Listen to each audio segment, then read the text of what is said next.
Some things in life are just universal, meaning they are true for everyone. Well, my next guest says that idea applies to relationships. And if we all understand 5 constants, it will make those relationships easier to navigate.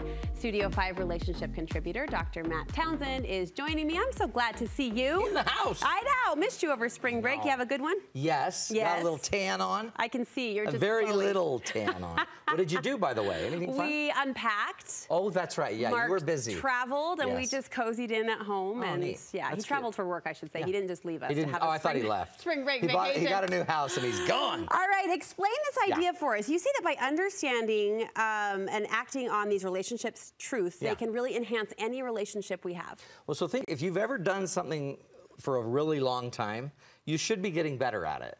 And then over time, when you get better at it, you start to just see that there's just simple things that if you just do it and keep it simple and just follow that one rule will pretty much work 99.9% of the time. So what I found is there's just some basic things that once you know and you just kind of follow that little rule or that truth, life seems to get a lot easier in relationships. I have to imagine, though, you have couples all the time who land in your office and we're the exception or we're special. Or and how often are you pointing them back to these constants? Always. Yeah. And everybody that thinks they're the exception, that's just because they think they're exceptional. They're really not that exceptional. We're all pretty normal and average. So these things will work. And they're really simple in principle, and then you can add or turn them into anything you need to turn them into. Principle number 1, boredom is a sign your relationship needs more attention, not less. Boredom is not a sign that the relationship's bad. It's not a sign that you picked the wrong person. Boredom's not a sign that you're done. We need to go find someone else. It's just a sign you need to start focusing on it again. That's all it is. So the minute you start to get bored, and this is universal positive psychology, the minute you're bored or kind of it's irrelevant to you anymore, it's a sign that you either need more skills or more challenge. Now, if you wait long enough for the bored relationship, it's going to get challenging. Something's going to happen. Someone's going to break. Something's going to happen. Don't wait for that, but instead, go start spending a time and attention and do something together. Get together, start a new hobby, go move, build a home. That right there will lose some boredom in the relationship, and it creates change. This next constant speaks to change. Change is inevitable, so you better lead yours. If change is going to happen no matter what, and here's a little insight, your partner is going to change. They should change. We both should be changing. But let's not leave our change up to chance and just like change or let the world change us. Let's go figure out what we know we need to be doing better, and together let's start making goals and creating the change. I'm really curious about this next one. All relationships mirror and magnify the extremes of their members. Yep. All systems reflect their creator. If you have a really controlling partner, it's going to come out and be magnified in the relationship. If you have someone that's afraid of conflict, you will probably have more conflict because you're going to see one partner's always dodging it. So what we need to start doing is, instead of hoping we pick the right person, what we need to start doing is figuring out what are our strengths, what are our weaknesses, and how are they influencing the relationship, and how do we want them to. If I am afraid of conflict, then I need to learn to not be afraid of conflict. And I need to maybe use your strength to help me handle conflict better. And we actually, instead of letting these things magnify in a negative way, we're going to magnify our relationship and start actually becoming one together by overcoming our issues. Let's talk more about that influence, because this next point speaks to the idea that if you want to have influence, you actually need to understand first. Yep. Yeah, and that's the ideal, right? But a lot of us think we already know.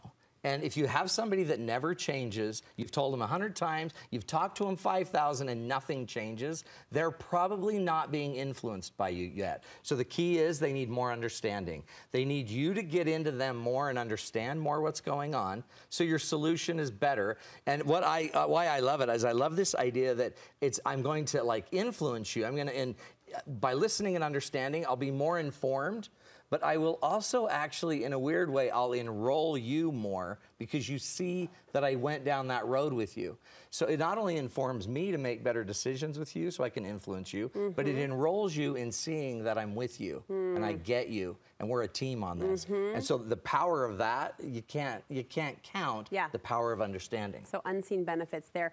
This next truth you're drawing on a really popular quote that I love it every time I hear it. I think Camilla Kimball said, never suppress a generous thought. How does that apply to our relationships? So Camilla was married to President Spencer W. Kimball, the president of the Church of Jesus Christ of Latter-day Saints, living in a little house on the east side of Salt Lake City. A neighbor, her dad bought a bolt of silk, and she decided she's going to make him a tie.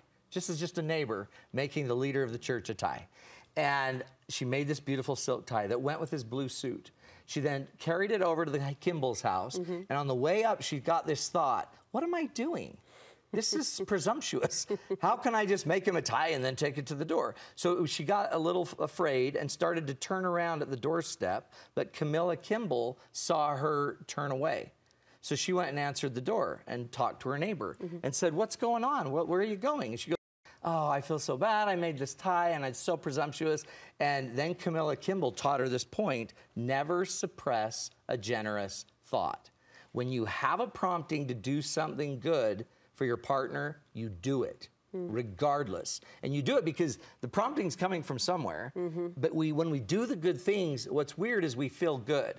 You don't do good things because they deserve it. You don't do good things because they need it or justify it. You do good things because you were prompted. Yeah. So when the thought comes in, we do it. When the thought comes to serve, we serve. When the thought comes to touch, we touch. We do what we're prompted to do, and we don't suppress goodness. And I've actually never twisted that as many times as I've heard that quote. I've never really applied that to our most intimate, partner relationship. That is really powerful, Matt. Thank you so much. You bet. Where can viewers go to learn more about your 10-day relationship makeover? Where else would you go? MattTownsend.com. Townsend.com. And this is the coolest program. You can go, you'll take a 50-point assessment. We figure out where you're spiraling a little bit, and then we give you a video a day for 10 straight days to help you kind of reverse the spiral and get that love back. The way you're able to personalize this and yet daily drip into people's lives and help their relationships swell because of it is really cool. So head to his website. MattTownsend.com. That's it.